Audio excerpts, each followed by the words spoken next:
কম বয়সে স্বামীকে হারিয়েছেন, জেলে থাকতে মাকে হারিয়েছেন, অফিসে অবরুদ্ধ থাকা অবস্থায় ছোট ছেলেকে হারিয়েছেন, আরেক সন্তান হাজার মাইল দূরে লন্ডনে ছিল ১.৫ দশক। এছাড়া নিজ বাসা থেকে তাকে বের করে দেওয়া হয়েছে।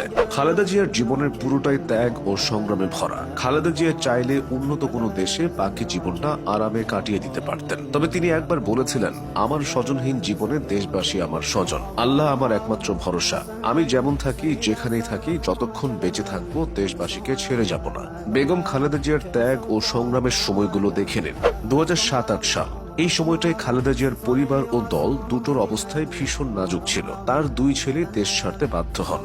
বড় ছেলে তারেক রহমান ছিলেন গুরুতর আহত, তিনি যান লন্ডনে। ছোট ছেলে আরাফাত রহমান কোকো ছিলেন অ্যাজমা রোগাক্রান্ত, তিনি যান থাইল্যান্ড ও পরে মালয়েশিয়ায়। এদিকে বিএনপি ছিল দীর্ঘদিন ক্ষমতার বাইরে। বিপর্যয় আরো ঘনিয়ে আসে ২০০৮ সালের ডিসেম্বরে আওয়ামী লীগ নির্বাচনে জিতলে।